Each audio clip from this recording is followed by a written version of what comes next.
Bismillahirrahmanirrahim. Assalamualaikum warahmatullahi wabarakatuh. Alhamdulillah. Alhamdulillahi rabbil alamin. Wabihi nasta'inu ala umuri dunya waddin. Wassalatu wassalamu ala ashrafil anbiya'i wal mursalin Nabiina Muhammadin wa ala alihi wa ashabihi ajma'in wa man tabi'ahum bi ihsanin ila yaumiddin, amma ba'd. Kaum muslimin wal muslimat rahimani wa rahimakumullah. Alhamdulillah, pada pagi hari ini kita diberikan kenikmatan oleh Allah Subhanahu wa ta'ala untuk kembali kita bertemu bersama secara virtual untuk bersama-sama beribadah kepada Allah, menunaikan perintah Allah, yakni talabul ilm, untuk mencari ilmu. Sebagaimana telah kita terangkan berulang kali, bahwa talabul ilm, menuntut ilmu syar'i, merupakan bentuk ibadah yang agung, merupakan bentuk ibadah yang dijanjikan oleh Allah Subhanahu wa ta'ala melalui lisan Rasulnya, dijanjikan dengan pahala dan keutamaan yang sangat besar.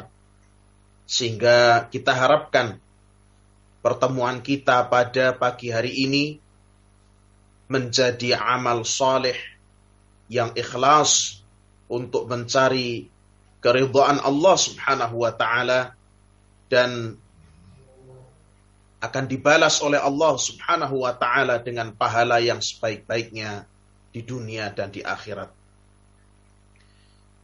Kaum muslimin rahimani wa rahimakumullah. Kita melanjutkan pelajaran kita dari kitab Khudh Aqidatak minal kitabi was sunnati sahihah. Ambillah aqidahmu dari Alkitab, yakni dari Al-Quranul Karim, dan dari As-Sunnah As-Sahihah yang ditulis oleh Syekh Muhammad bin Jamil Zainu rahimahullahu ta'ala. Dan kita telah sampai pada bab asyirkul akbar, bab yang menerangkan tentang syirik akbar, syirik yang besar, yang mengeluarkan pelakunya dari Islam, yang apabila seorang meninggal dalam keadaan membawa dosa syirik akbar ini dan belum bertaubat darinya, niscaya dia termasuk di antara ashabun nar, di antara penghuni neraka, dan dia kekal di dalamnya. Kita telah masuk pada pertanyaan ke-16.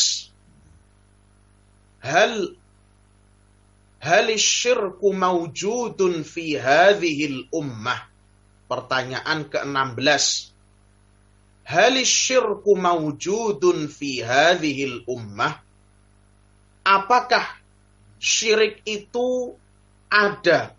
Syirik itu dijumpai pada umat ini. Jadi, ma'asyiral muslimin rahimakumullah, kita membahas dalam pertanyaan nomor 16 ini sebuah permasalahan yang penting. Sebuah masalah yang biasa dijadikan syubhat. Syubhat itu keraguan-raguan, kerancuan, ya. Masalah yang biasa dijadikan syubhat oleh orang-orang yang gemar bergelimang di dalam perbuatan-perbuatan kesyirikan. Masalah yang dijadikan sebagai syubhat atau argumen untuk membingungkan, yang dilontarkan oleh orang-orang yang dakwah mereka adalah mengajak manusia pada peribadatan kepada selain Allah Subhanahu wa ta'ala. di mana mereka punya satu syubhat bahwa kesyirikan itu tidak akan terjadi atau tidak akan menimpa umat ini. Ya, ini umatnya Nabi Muhammad sallallahu alaihi wasallam. Ya, jadi mereka memberikan syubhat bahwa umat Islam itu, ya, orang-orang Islam itu tidak akan mungkin terjerumus dalam kesyirikan. Ya. Kalau sudah bersyahadat itu tidak akan terjerumus dalam kesyirikan. Kalau sudah syahadat ya pasti Islam terus. Ya, tidak akan terjerumus dalam kesyirikan. Ya. Hal ini sebetulnya mereka lontarkan, mereka ucapkan semata-mata untuk melindungi aneka bentuk praktek-praktek kesyirikan yang mereka lakukan. Untuk melindungi praktek-praktek kesyirikan yang mereka gandrung kepadanya. Dan supaya umat itu tidak meninggalkan praktek-praktek sesat tersebut. Artinya, untuk menutup-nutupi bahwa memang yang dilakukan oleh sebagian orang yang mengaku sudah beragama Islam, yang ternyata itu bentuk-bentuk kesyirikan, berdasarkan Al-Quran dan Sunnah, ya, mereka tutup-tutupi, oh itu bukan kesyirikan, wong umat ini tidak akan terjatuh dalam kesyirikan kok. Dan demikian, ya, mudah-mudahan bisa dipahami. Di antara dalil mereka adalah, atau dalih, bukan dalil, tapi dalih mereka adalah sabda Nabi Shallallahu Alaihi Wasallam, di mana beliau pernah bersabda, Inni wallahi ma akhafu alaikum an tusyriku ba'di. Walakin akhafu alaikum an tanafasu. Kata Nabi alaihi salatu wassalam, sesungguhnya aku, wallahi demi Allah, ma akhafu alaikum an tusyriku ba'di. Aku tidaklah takut atas kalian bahwa kalian akan berbuat kesyirikan sepeninggalku. Walakin akhafu alaikum an tanafasu. Akan tetapi yang aku takutkan atas kalian adalah kalian saling berlomba-lomba dalam urusan dunia. Hadis ini diriwayatkan oleh Al-Imam Al-Bukhari dan Muslim. Jadi ini salah satu hadis yang mereka gunakan sebagai syubhat bahwa oh, umat ini, orang-orang Muslim itu tidak akan berbuat kesyirikan. Ya. Sehingga yang dilakukan oleh sebagian orang-orang yang bernisbat kepada Islam dengan mengagung-agungkan kuburan-kuburan keramat, dengan mendatangi pohon-pohon besar dan menaruh persembahan-persembahan padanya, dengan mendatangi gunung-gunung dan pohon-pohon kemudian menyembelih hewan kurban untuk jin-jin atau untuk makhluk-makhluk yang ada di sana. Itu bukan kesyirikan, ya, ini untuk menutup-nutupi. Ya, mereka berdalih dengan sabda Nabi ini diantaranya. Inni wallahi ma akhafu alaikum an tusyriku ba'di. Kata Nabi, sesungguhnya aku demi Allah tidak takut kesyirikan akan menimpa kalian sepeninggalku. Ya. Walakin akhafu alaikum an tanafasu. Akan tetapi yang aku takutkan adalah kalian berlomba-lomba dalam urusan dunia.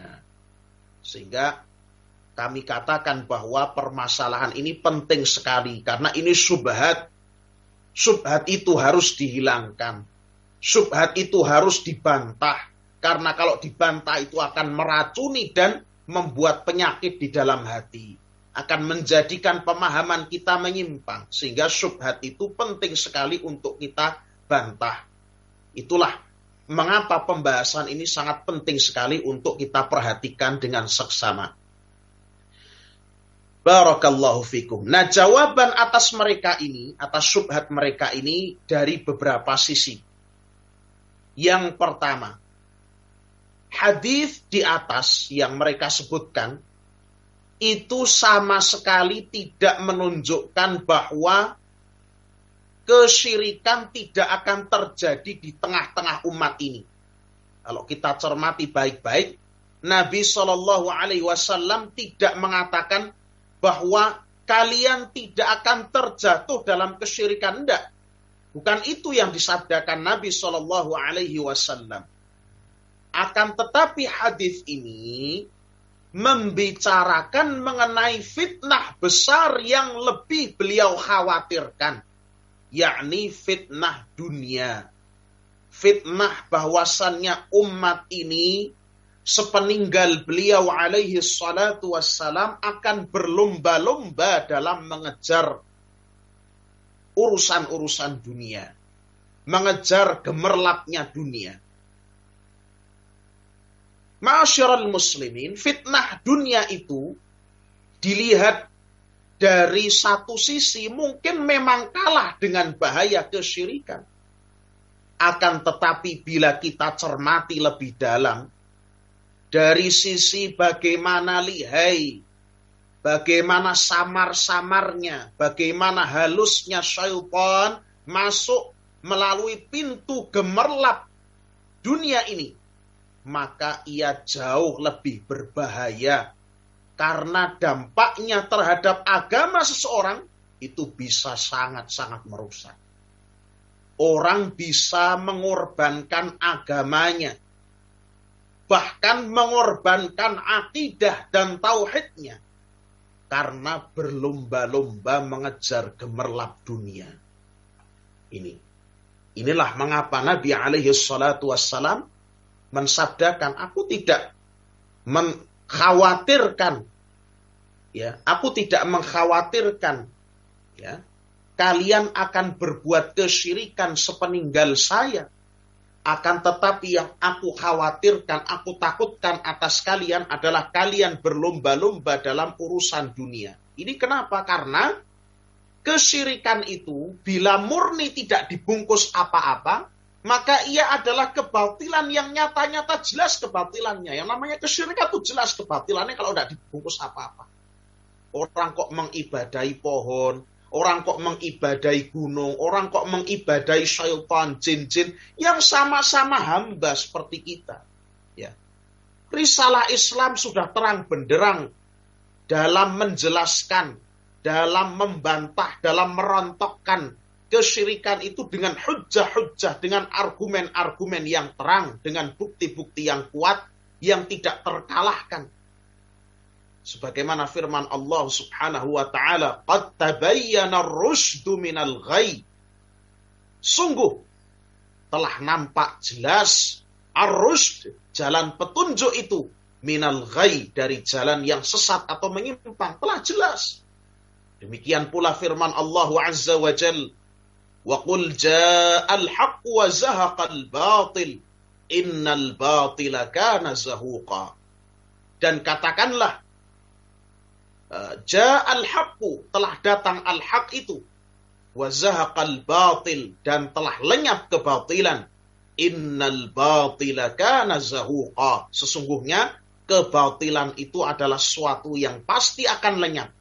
Jadi kesyirikan kalau tidak dibungkus, itu jelas-jelas kesesatan dan kebatilannya. Orang pasti akan menjauhi, orang akan menghindar darinya. Akan tetapi berbeda halnya jika syaitan itu masuk secara halus, secara lihai, dan samar lewat jalan yang lebih menggiurkan, yakni lewat pintu-pintu dunia. Maka di dalam hadis yang sahih, yang diriwayatkan oleh Al-Imam Tirmidzi dari sahabat Ka'ab ibnu Malik radhiyallahu anhu, Rasulullah alaihi salatu wassalam pernah bersabda, yang barangkali hadis ini telah diketahui oleh Bapak Ibu sekalian. Ma dhi'bani ja'i'ani ursila fi ghanamin. Tidaklah dua ekor serigala yang lapar-lapar. Serigala dua ekor yang lapar. Ursila fi ghanamin. Keduanya dilepas untuk menerkam seekor kambing. Jadi dua ekor serigala menyerang satu ekor kambing. Dalam keadaan serigalanya itu lapar dan beringas. Tidaklah hal itu bi'afsadalaha min hirsil mar'i alal mali wasyarafi lidinihi. Tidaklah apa yang ditimbulkannya itu lebih rusak dibandingkan keserakahan, ketamakan, ambisi seseorang terhadap harta dan kedudukan, ya, terhadap agamanya. Ya, tidaklah hal itu lebih merusak dibandingkan ambisi seseorang akan harta dan kedudukan terhadap agamanya. Demikian pula hadis yang semisal dengan ini, yakni hadis Abi Hurairah radhiyallahu anhu riwayat Imam Muslim.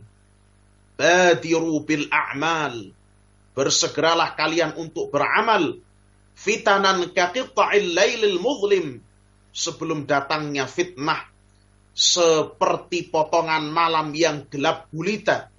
Yusbihur rajulu mu'minan wa yumsi kafiran, seorang beriman di pagi harinya, kemudian di sore harinya dia kafir.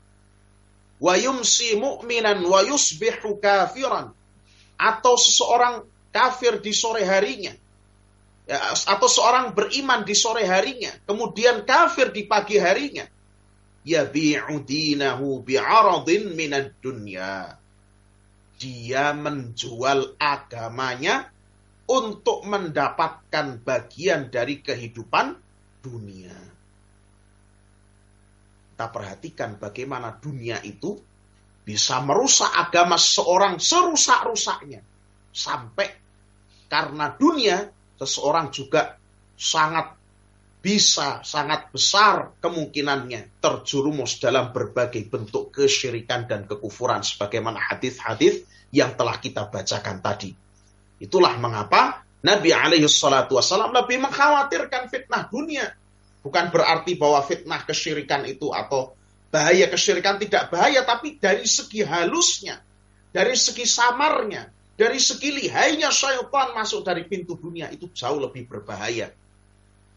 Ini hampir sama Bapak Ibu kaum muslimin wal muslimat dengan sabda Nabi SAW yang diriwayatkan oleh At-Tabarani dan Al-Baihaqi, disahihkan oleh Syekh Al-Albani.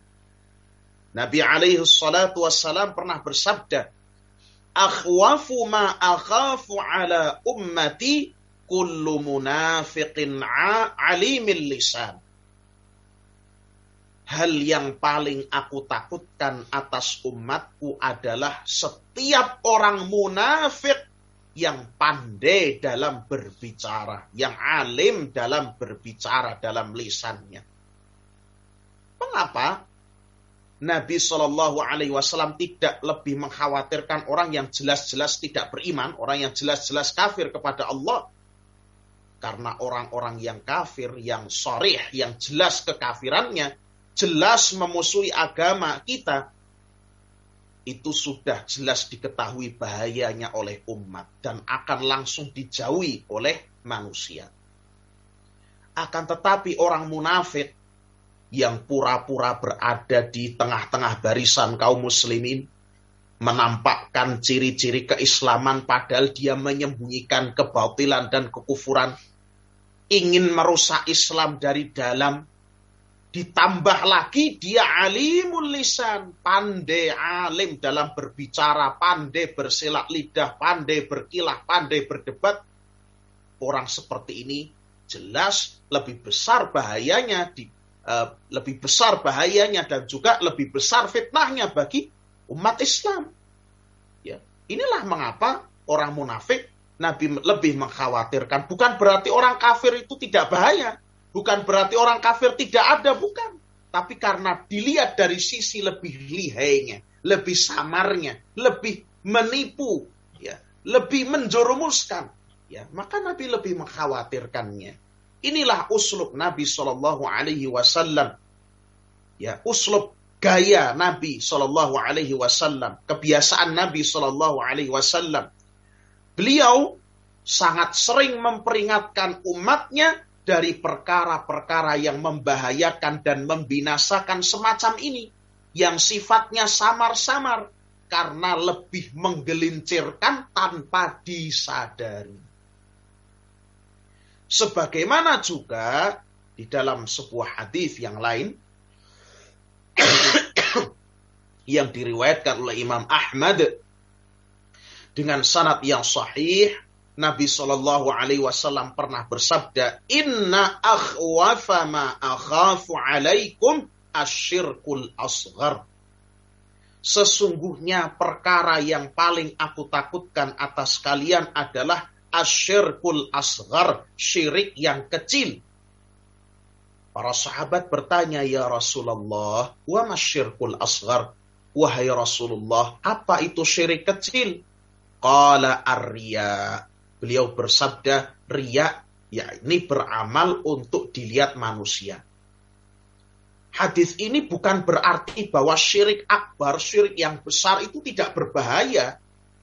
Bahkan justru dari hadis ini, Nabi Shallallahu Alaihi Wasallam menamakan syirik itu ada yang kecil, menunjukkan bahwa ada syirik yang besar, yang bahaya dan akibatnya lebih besar dibandingkan syirik yang kecil. Namun, dari sisi kesamarannya, dari sisi halusnya, dari sisi tersembunyinya, syirik kecil ini, syirik asghar ini lebih berbahaya.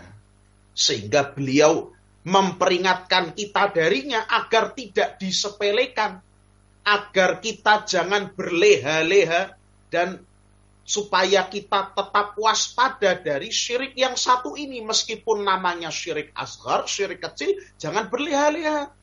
Karena secara tidak disadari, kalau kita berbuat syirik asghar ini, kita beramal untuk dilihat orang, untuk didengar orang, amalan kita yang kita perbuat tersebut, apakah sedekah kita, apakah itu sholat kita, ya. Kalau sholat dibagus-baguskan untuk dilihat orang, disebar-sebarkan supaya orang pada tahu kalau dia sholat malam, disebar-sebarkan orang kalau dia suka bersedekah, itu bisa gugur karenanya. Sehingga ketika berjumpa dengan Allah, kita tidak membawa apa-apa. Amalan yang kita lakukan, yang kita sangka itu bekal kita, gugur semua. Kita merasa sudah banyak beramal, namun ternyata amalan itu gugur satu persatu. Karena apa? Karena tidak ada nilainya. Karena dikerjakan lantaran riya, ingin dilihat orang, atau sum'ah, ingin didengar dan dipuji-puji oleh orang. Dari sini Nabi SAW memperingatkan, mengkhawatirkan ini. Karena supaya umat itu tidak berleha-leha. Ini jawaban dari sisi yang pertama. Yang kedua, Bapak Ibu sekalian, kaum muslimin wal muslimat, untuk menjawab syubhat ini. Syubhat bahwasannya kesyirikan tidak terjadi pada umat ini. Syubhat yang dilontarkan oleh orang-orang yang menutup-nutupi kesyirikan yang terjadi di tengah-tengah umat, yang banyak menimpa umat, yang menjadi musibah sampai saat ini. Ya, di tengah-tengah umat yang banyak terjadi. Jawaban yang kedua adalah dari sisi kita melihat dalil-dalil yang lain. Melihat hadis-hadis yang lain, melihat firman-firman Allah dalam ayat-ayat yang lain. Sebagaimana hal ini disebutkan oleh penulis Syekh Muhammad bin Jamil Zainu rahimahullahu ta'ala di dalam kitab ini. Beliau mengatakan, na'am maujud, syirik itu terjadi di antara umat ini. Umat ini bisa saja terjerumus dalam kesyirikan. Bentuk-bentuk kesyirikan banyak melanda dan menjadi musibah di tengah-tengah umat ini. Apa yang terjadi berupa pengagungan terhadap selain Allah, ya, pengagungan terhadap kuburan-kuburan keramat, orang memuja pohon-pohon keramat, orang datang ke gunung meminta perlindungan, orang datang ke laut meminta keselamatan, meminta kesuburan, kemakmuran, itu kesyirikan, ya, terjadi di tengah-tengah umat ini. Wadalilu qauluhu ta'ala, kata penulis, di antara dalilnya adalah firman Allah Azza wa Jal di dalam surah Yusuf ayat yang ke-106. Wa ma yu'minu aktsaruhum billahi illa wa hum musyrikun. Dan tidaklah sebagian besar dari mereka itu percaya kepada Allah, beriman kepada Allah, illa kecuali wa hum musyrikun. Dalam keadaan mereka itu juga menyekutukannya. Al-Imam At-Tabari dalam tafsirnya menjelaskan tentang makna ayat ini, bahwa kebanyakan di antara orang-orang yang mengakui bahwa Allah itu adalah pencipta mereka, pemberi rizki pada mereka, pencipta segala sesuatu, ya. Ya orang-orang yang berbuat kesyirikan itu kan kalau ditanya apa, ya orang-orang yang melarungkan sesaji di laut selatan misalnya, kalau ditanya siapa pencipta langit dan bumi, mereka percaya Allah. Kalau ditanya siapa yang ngatur jagat, mereka menjawab Allah yang mengatur jagat, yang menciptakan, yang memberi rezeki. Tapi mereka bersamaan dengan itu menyerahkan peribadatan kepada selain Allah. Ya. Jadi mereka itu percaya kepada Allah dari rububiyahnya. Dari rububiyah Allah, bahwa Allah itu yang mencipta, yang memberi rezeki, yang mengatur, yang memelihara alam semesta. Tapi bersamaan dengan itu, bersamaan dengan keyakinan mereka seperti itu, mereka mempersekutukan Allah dalam ibadah, dalam bentuk ibadah, menyembelih untuk selain Allah, disembelihkan kerbau, kepalanya dilarungkan di laut.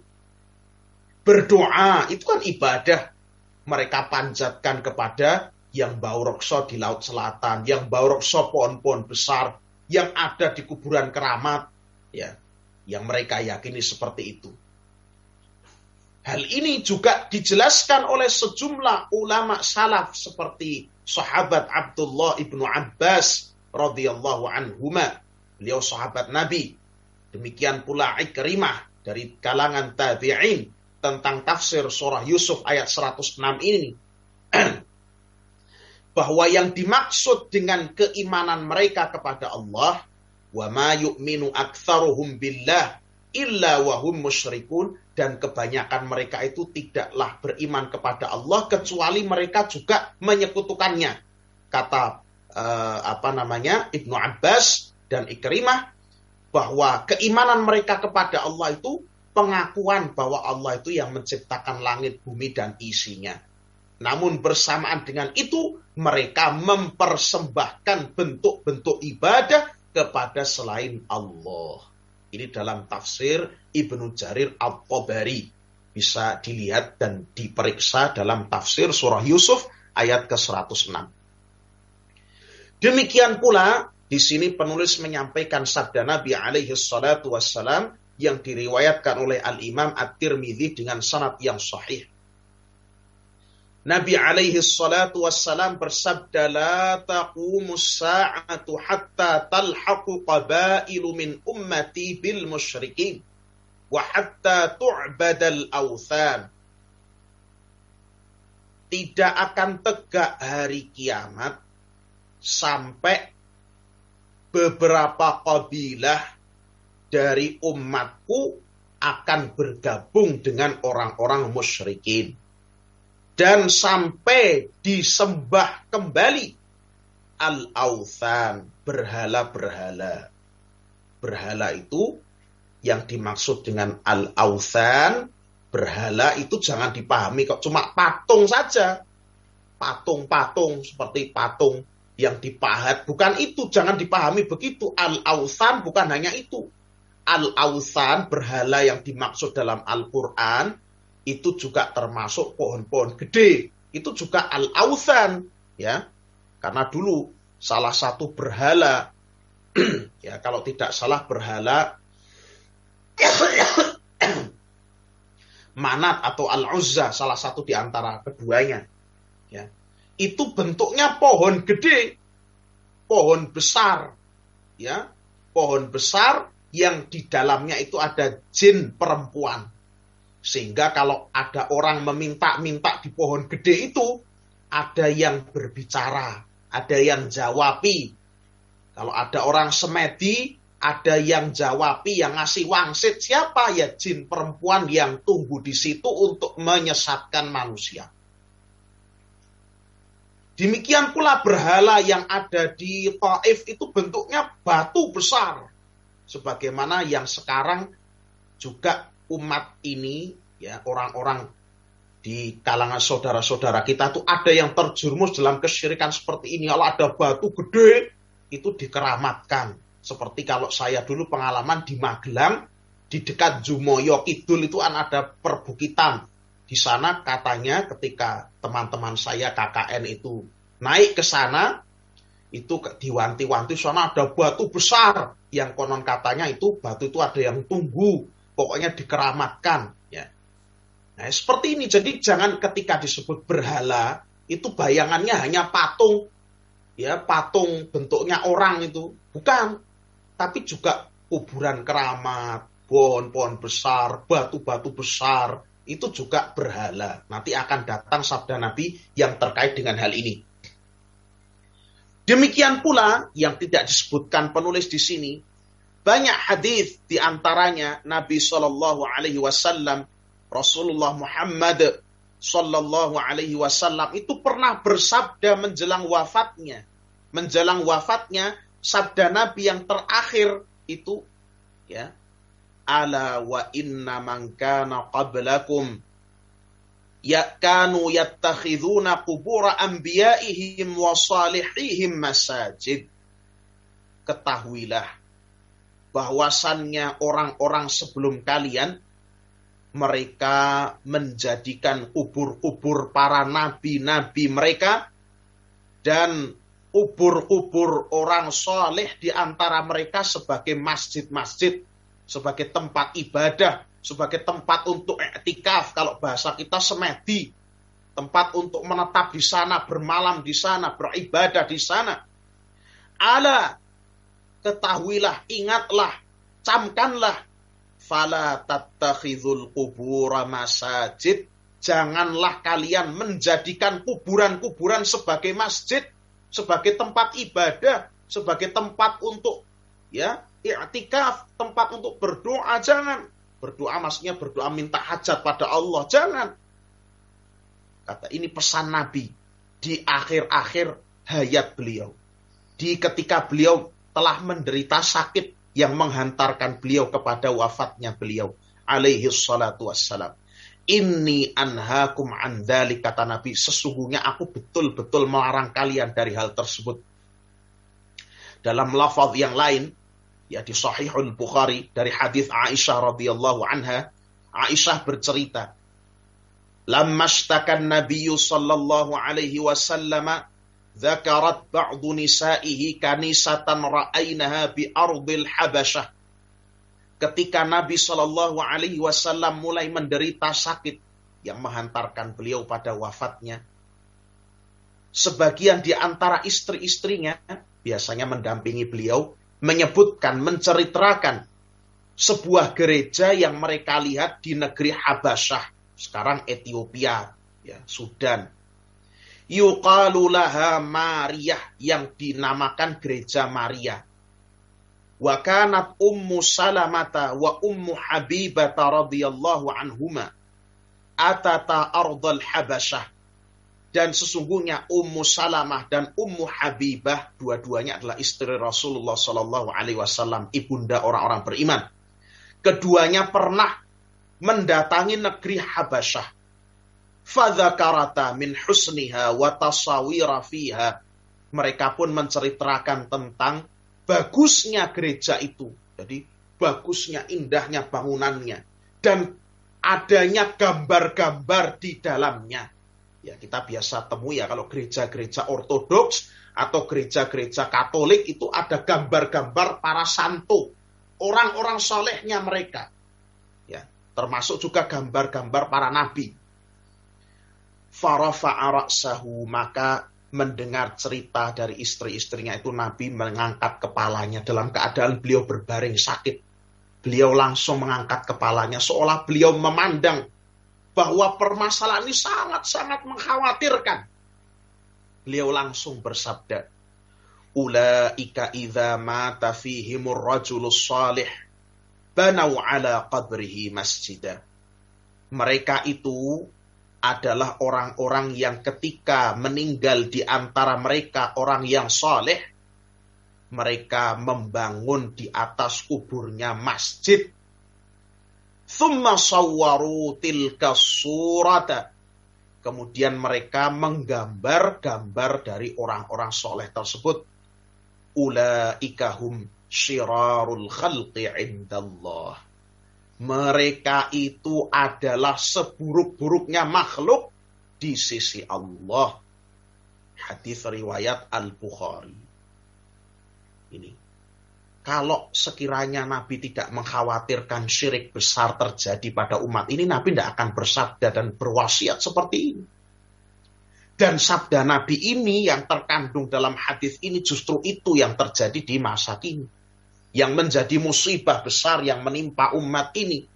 Di mana orang-orang ketika ada orang yang saleh, ulama besar, kiai besar, orang yang terpandang dibangun kuburannya di atasnya bangunan yang besar supaya orang-orang mengagungkannya, supaya orang-orang meminta hajat di situ, supaya orang-orang beriktikaf di situ, supaya orang-orang sholat di situ.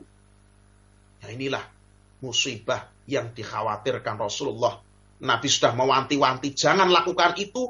Orang yang berbuat itu adalah seburuk-buruk makhluk di sisi Allah. Nabi mengatakan, aku betul-betul melarang kalian dari hal itu.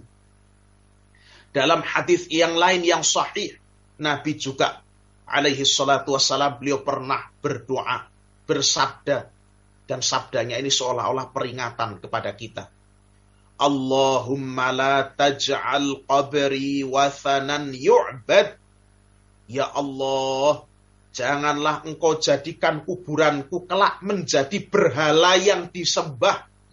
Wathanan yu'bad, berhala yang disembah. Berarti berhala itu tidak hanya patung batu, tetapi kuburan yang diagung-agungkan itu juga berhala. Kata Nabi, ishtadda ghadabullahi ala qaumin ittakhadhu qubura anbiya'ihim masajid. Sungguh amat sangat keras kemurkaan Allah kepada kaum yang menjadikan kuburan-kuburan para nabi mereka sebagai masjid. Ya. Nabi-nabi saja tidak boleh diagungkan kuburannya. Apalagi kuburan orang-orang yang di bawahnya. Orang-orang yang kedudukannya lebih rendah dibandingkan derajat para nabi. Ya. Kalau di Indonesia itu orang-orang jahat, ya inilah dari masa ke masa itu justru bukan semakin baik, tapi justru ya orang-orangnya itu semakin tidak berilmu sehingga semakin jauh dari cahaya petunjuk, sehingga kesesatan mereka, kesyirikan mereka itu jauh lebih parah dibandingkan orang-orang terdahulu. Kata Nabi, la ya'ti 'alaikum zamanun illa walladzi ba'dahu syarrum minhu. Tidaklah datang atas kalian suatu zaman, melainkan zaman yang sesudahnya pasti lebih jelek daripada yang sebelumnya. Nah, di Indonesia dan di berbagai daerah ya, tidak hanya orang-orang soleh yang kuburnya diagungkan, orang-orang jahat, ya orang-orang yang dulunya penjahat tapi sakti itu saja diagung-agungkan. Ada kuburan maling yang dulu punya kesaktian, saya lupa kuburan di mana, nanti mungkin bisa kita carikan ya. Nah, ada betul, ini bukan hoax ya. Ada betul kuburan maling yang dulunya punya kesaktian, punya ilmu rawa rontek. Ini ilmunya orang-orang ahli kebatinan. Ya, katanya kalau rawa rontek itu kalau ditusuk tidak bisa mati, artinya kebal lah. Intinya begitu. Itu dipuja-puja, diagungkan, dikeramatkan. Kalau maling berlindung di situ aman. Nah, ini kan berarti orang jelek saja. Ya, itu diagung-agungkan kuburannya. Ya, jadi bukan hanya para nabi, orang jelek maling saja. Kalau dia sakti, itu diagungkan. Demikian pula makam seorang pembunuh. Ya, dulu pernah tragedi di Banyuwangi kalau nggak salah. Kalau nggak keliru di Banyuwangi, itu ada pembunuh yang membunuh dengan sadis.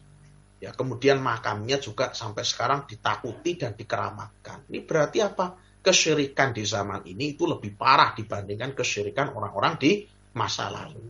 Ya, ini bukti bahwa memang di antara umat ini orang-orang banyak terjerumus dalam kesyirikan. Nah, tadi di awal dijelaskan bahwa sebagian orang-orang yang bergelimang dalam kesyirikan itu menggunakan dalil-dalil yang tadi kita telah sebutkan sebagai dalih mereka bahwasannya itu bukan kesyirikan, umat ini tidak mungkin terjerumus dalam kesyirikan. Nah, itu kita bantah di sini.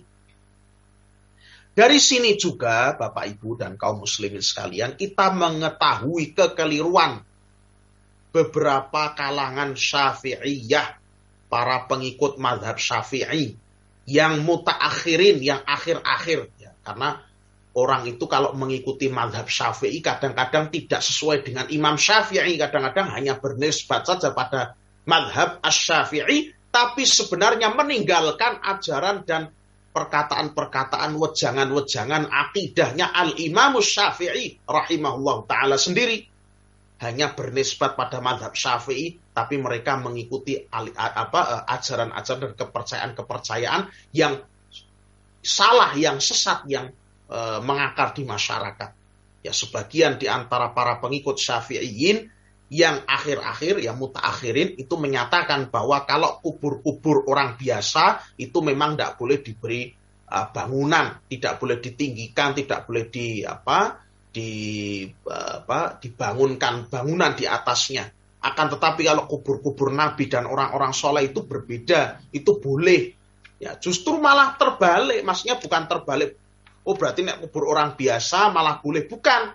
Terbalik di sini dari sisi kubur-kubur para nabi dan orang-orang saleh, orang-orang hebat itu justru malah lebih rentan untuk diagungkan, untuk disembah-sembah. Dan itulah awal mula kesyirikan pada umat ini. Sehingga justru kuburan-kuburan itu semuanya itu tidak boleh dibangunkan, dijadikan sebagai masjid, dikeramatkan dan lain sebagainya. Kuburan yang disyariatkan sebagaimana dalam sunnah itu ya hanya gundukan tanah, paling hanya sejengkal, ya, tidak dibangunkan bangunan-bangunan di atasnya, tidak dibangunkan cungkup dan lain sebagainya. Ini yang sesuai dengan sunnah Nabi Shallallahu Alaihi Wasallam. Maka kalau di Arab Saudi kuburan seorang raja itu pun kuburannya juga sama gundukan tanah. Itu yang membuat takjub orang-orang non-muslim. Orang muslim itu begitu memperlakukan jenazah, memperlakukan manusia itu sama derajatnya. Semua ketika meninggal, ya kuburannya sama. Meskipun dulu yang satu tinggal di istana, yang satu tinggal di rumah biasa, yang satu tinggal mungkin di gubuk, tapi ketika meninggal semuanya sama. Mengingatkan kita bahwa harta benda dunia itu tidak dibawa mati, tidak dibawa ke akhirat, akan tetapi yang dibawa ke akhirat itu adalah amal saleh, akidah yang sahih, amal-amal kebajikan. Yang ketiga dari jawaban kita atas syubhat ini, mungkin ini yang terakhir karena beberapa dari bapak-bapak, ibu-ibu mungkin punya kepentingan. Jawaban kita yang terakhir atas syubhat ini, ya, adalah kisah Nabiullah Daniel alaihi salam. Jadi ada seorang nabi Bani Israel yang namanya Nabi Daniel atau dikenal dengan Nabi Daniel alaihi salam. Memang tidak disebutkan di dalam Al-Quran, tetapi disebutkan di dalam hadis.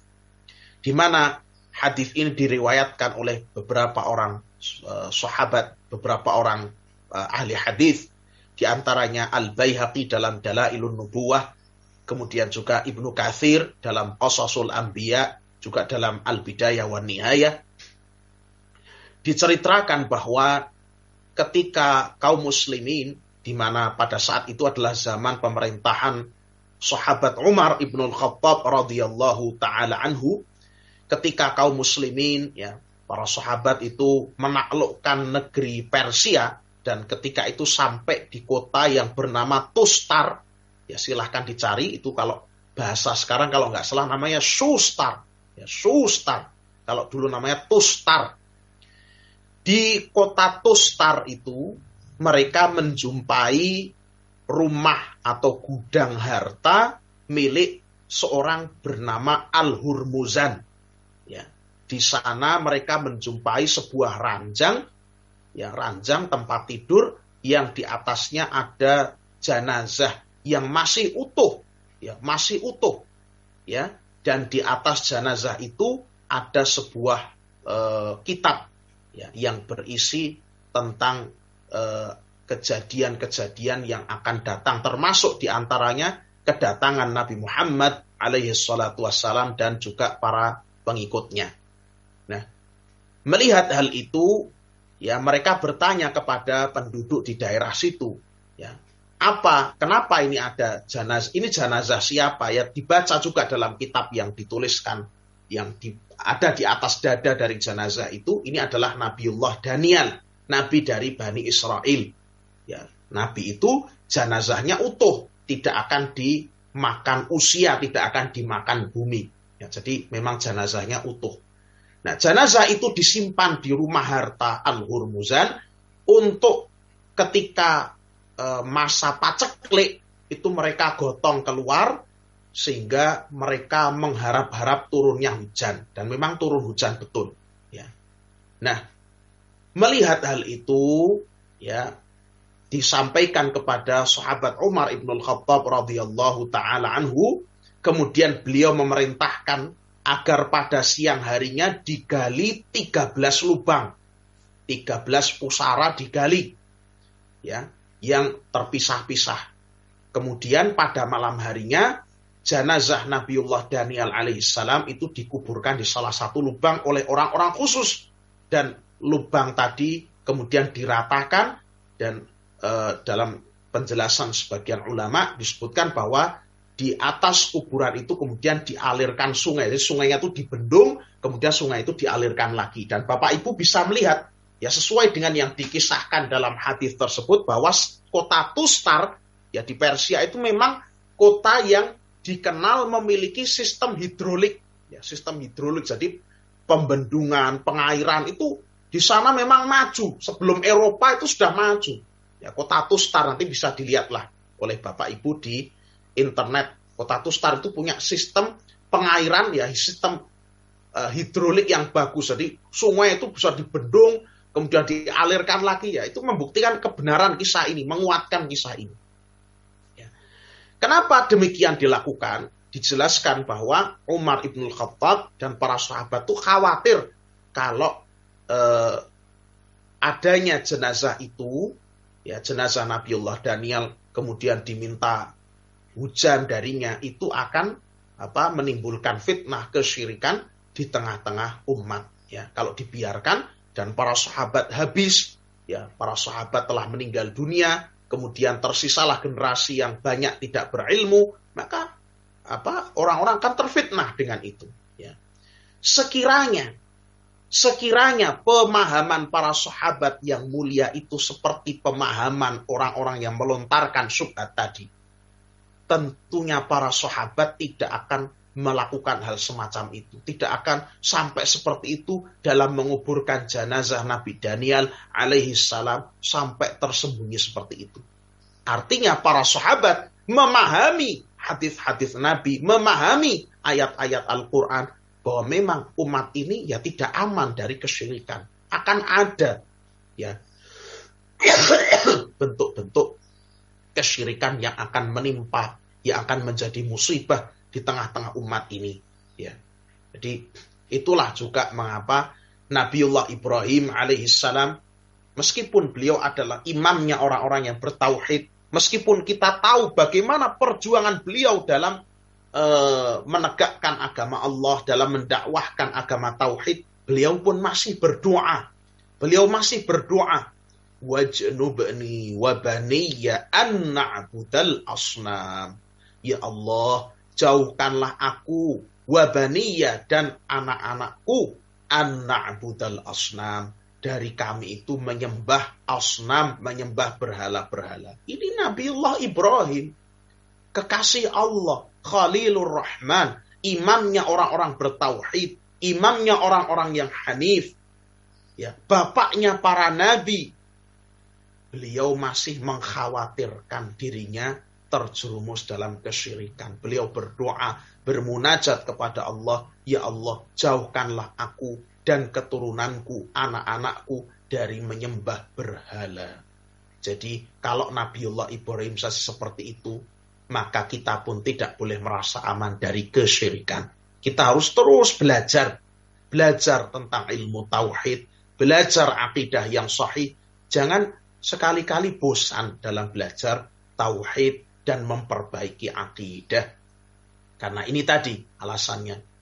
Nabiullah Ibrahim teladan bagi umat ini, itu saja masih takut sekali terjerumus dalam kesyirikan, apalagi kita yang kurang sekali ilmunya, yang banyak tergiur dengan urusan-urusan dunia, sehingga sangat dikhawatirkan kita juga bisa saja terjerumus dalam kesyirikan. Oleh karena itu kita mohon perlindungan kepada Allah Azza wa Jal agar kita diberi istiqamah, dikuatkan di atas jalannya, dan berjumpa dengan Allah Azza wa Jalla kelak di atas agamanya, di atas tauhid, di atas sunnah.